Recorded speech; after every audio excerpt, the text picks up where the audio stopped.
Isso é um absurdo. E aí ainda fizeram um disparate.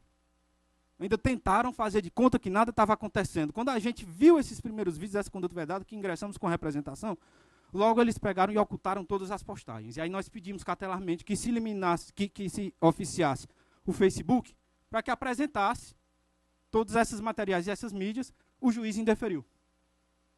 Mas olha, vejam só como foi importante a sagacidade do doutor Samuel nesse caso. E talvez a falta de respeito com essa Corte com a Justiça Eleitoral dos recorridos. Porque ao passo que eles ocultaram todas essas publicações durante esse período, bastou passar o calor do momento. Agora eles voltaram. Voltaram às publicações. E o doutor Samuel, com sua sagacidade que lhe é peculiar, ao lavrar o seu parecer, verificou que estava lá, de volta, no Instagram da Secretaria de Saúde. Eles postaram de novo. Com efeito, as postagens realizadas por servidores municipais em redes sociais, sob o slogan "Aqui tem", configuram propaganda eleitoral irregular, por incutirem no eleitorado a ideia de que a administração vigente é responsável por benefícios excepcionais, criando uma imagem subliminar de excelência. Ademais, as postagens ocorreram em ambientes públicos e envolveram a participação de servidores municipais em clara violação ao artigo 73.6b da Lei 9504 de 97, de modo que o padrão repetitivo da mensagem associado à imagem de obras e serviços municipais ultrapassa a simples divulgação de atos de gestão. O contexto e a temporalidade das postagens evidenciam a intenção de envolver as investigadas no pleito de 2024. De fato, ao analisar o contexto sob um aspecto mais amplo, verifica-se que essas postagens foram parte de uma estratégia coordenada, diretamente associada ao aumento de contratações temporárias em período pré-eleitoral e à mobilização de servidores em atividades que desviaram da finalidade pública. Assim, torna-se impassível de dúvidas de que o acréscimo de 903 contratações temporárias entre janeiro e agosto de 2024 criou um contingente de servidores que, além de desempenharem suas funções administrativas, foram mobilizados para atuar em atividades de cunho eleitoral. Essas contratações, realizadas em curto espaço de tempo e em ano eleitoral, não foram acompanhadas de justificativa específica quanto ao aumento da demanda por serviços públicos. Dessa forma, com base nos fatos apurados e nas nuances apresentadas, os atos analisados revelam um padrão que conecta diretamente as contratações temporárias, o contrato com o Instituto de Excelência e as postagens em redes sociais ao desequilíbrio do pleito eleitoral. E, por último, a campanha subliminar nas redes sociais, divulgada em perfis de espaços públicos, ampliou a percepção de que a administração promovia benefícios únicos, com evidente conotação eleitoral. Nesse sentido, voto pelo conhecimento por meio do recurso, para reconhecer o abuso político e econômico das práticas de contratações temporárias e propaganda institucional disfarçada em redes sociais, por consequência, determina a cassação do diploma das investigadas, Patrícia Pequeno e Maria de Fátima, nos termos do artigo 22, 14 da Lei 6490, e declaro a inelegibilidade das investigadas pelo período de 8 anos, conforme o artigo 1, letra I, D, inciso I, letra D da Lei 6490. Tendo ainda as investigadas ao pagamento de multa no mínimo legal, cada, previsto do dispositivo do parágrafo 4º, artigo 73 da Lei 9504 de 97. É como voto, senhor presidente, eminentes pares. Por não. Obrigado, senhor presidente. Renovo os cumprimentos da Corte. Cumprimento e felicito os advogados pelas sustentações orais, muito esclarecedoras. Alega-se em si um aumento expressivo de contratações temporárias no município de Itauá, especialmente entre janeiro e agosto de 2024, caracterizou abuso de poder político e econômico.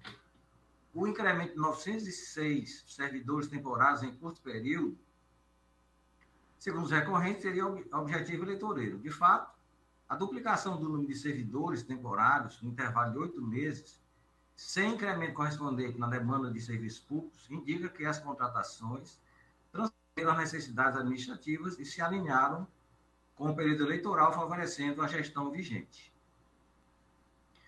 Por consequência lógica, resta factível que tais contratações acabaram por criar uma relação de gratidão e dependência política entre os contratados e a administração municipal, especialmente em uma cidade marcada por limitações econômicas e poucas oportunidades de emprego. Esse contexto reforça a potencialidade das contratações em influenciar o pleito. Fora isto, apesar da legislação permitir contratações temporárias para atender ao interesse público, não foram apresentados critérios claros que justificassem o volume contratado, sobretudo diante da manutenção de servidores temporários já existentes. Aqui eu cito jurisprudência do TSE nesse sentido. No tocante ao contrato com o Instituto de Excelência, malgrado os recorridos sustentarem que o contrato foi celebrado com aparência de legalidade e respaldo dos procedimentos aplicáveis, verifica-se que não há nos autos evidência de que a entidade contratada tenha realizado processo seletivo, ainda que simplificado, para a alocação de pessoal, conforme exige a legislação. A seleção de profissionais para serviços terceirizados deve observar princípios de transparência e igualdade de oportunidades, o que não foi demonstrado. Sobre esse aspecto, não é despicioso afirmar que a manutenção simultânea de um elevado número de servidores temporários e de serviços terceirizados pelo esse Instituto, o CIP, configura a gestão desproporcional de recursos públicos, sem justificativa plausível, especialmente em ano eleitoral. Assim, apesar de não haver indícios de irregularidade formal na contratação desse instituto, o uso concomitante de contratações temporárias e terceirizações massivas em período eleitoral reforça a tese de abuso de poder político e econômico. Os recorrentes também apontaram que vídeos e postagens em redes sociais realizados por servidores municipais em espaços públicos constituíram propaganda institucional disfarçada. O nobre advogado, que também é da parte recorrente. É isso, doutor? Isso, excelência. Pode ficar à vontade, 10 minutos. Ilustre Corte, presidente Raimundo Nonato, relator desembargador Gleidson, trata de um ponto crucial da nossa democracia, do que efetivamente está esculpido na Constituição Federal, de que revela em práticas listas permissivas, éticas, democráticas no nosso país. E eu digo isso por conta de todo o cotejo do que se revela dentro desses autos. A iniciar pelo que o doutor Raul, que me precedeu, afirmou, nós temos 4 pontos essenciais nessa ação aqui. O primeiro, a questão do volumoso gasto com servidores temporários. O segundo, a absurda, milionária contratação do Instituto Excelência. O terceiro, o financiamento disso tudo com as chamadas emendas PIX e orçamento secreto. E o quarto, o uso eleitoreiro de todas essas medidas. E que tudo isso entra dentro de um só contexto. Por que é importante fazer essa análise, senhores? Vamos lá. Primeiro, o abuso da volumada contratação de temporários, eu acho que é muito claro. Nós tivemos um aumento de 251% da contratação, se você for analisar agosto de 2021 para agosto de 2022, para agosto de 2023, para agosto de 2024. 251% foi o aumento da contratação de temporários. Nós tivemos em agosto, ao passo que tivemos 1.854 servidores temporários, 997 eram servidores efetivos. É o dobro. O dobro. Isso não faz o menor sentido. E aí até, presidente Raimundo Nonato, para poder ficar bem fácil da gente notar como é tão abusivo isso, Juazeiro do Norte, terra do meu padrinho Padre Cícero, teve um gasto nesse mês com temporários de 4.406.000. Crato teve 2.078.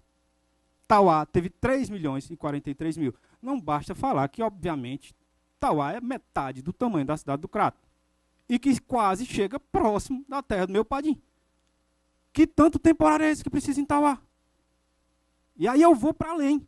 Ora, a contratação desse Instituto de Excelência veio numa suposta eficiência administrativa, onde que se poderia mudar o regime de contratação desses temporários, desembargador Dr. Érico, de temporários para uma forma de pejotização, terceirização. dessa contratação através desse Instituto Excelência, com uma contratação direta, sem licitação, certo? E a despeito do parecer de eminente lavra do procurador doutor Samuel ter se delinhado de que talvez não vislumbrasse ali um erro nessa contratação direta, não foi o que achou o Ministério Público de Itauá, pela 4ª Promotoria, doutora Karina Mota, que entrou com ação civil pública contra essa contratação, por entender que é ilícita. Mas vamos lá, se você está mudando essa contratação por entender que há uma maior eficiência nessa pejotização através da contratação de temporários, o que é que justifica haver esse aumento de 251% de 2021 para 2024, ao passo que o Instituto Excelência recebe em 2022 22 milhões de reais, em 2023 30 milhões de reais, e em 2024, somente até setembro, 38 milhões de reais. O ano nem terminou e já superou o ano todinho de 2023. Vai encerrar o ano quase que dobrando, no ano de eleição. Senhores, pelo amor de Deus, se isso não for abusivo, o que mais é? E aí se pergunta, tá, e qual a relação disso com o chamado orçamento secreto? Nós estamos hoje com o Supremo Tribunal Federal, em julgamento pela relatoria do eminente ministro Flávio Dino, da DPF 854, que já entendeu e já foi corroborado pelaquela corte que o orçamento secreto, as emendas RP9, que foram criadas pelo deputado Domingos Neto, quando foi relator do orçamento, é inconstitucional. E que, inclusive, teve relatório recentemente, juntado pela CGU nesse sentido, que mostrava lá na página 97 desse relatório, o município de Itauá. E, como a gente colocou na nossa ação, todo esse financiamento de custeio da ação social e da saúde através dessas emendas PIX. Coisa que é uma clara burla à lei de responsabilidade fiscal. Ora, o município de Itauá seria impossível de conseguir fazer contratações nesse vulto com o Instituto Excelência e com os temporários se não tivesse esse orçamento, essas emendas PIX. Então é óbvio que a prática dessas contratações abusivas e ilegais só existiram porque tiveram essas emendas que financiaram tudo isso. Mas aí tá, onde está o viés eleitoral de todas essas condutas? O excelentíssimo procurador, o doutor Samuel, atestou em parecer de sua lavra, que verificou de fato a prática de conduta vedada na contratação, na publicidade institucional praticada por servidores, no perfil institucional, inclusive, da Secretaria de Saúde de Itauá. Mas prestem atenção, excelências, como o doutor Raul colocou aqui para a gente ver, não sei se foi possível perceber nesse vídeo, que todos esses servidores que estavam fazendo essas postagens estavam com fardas Instituto Excelência, no brasão do lado, município do Itauá, no brasão do outro da farda.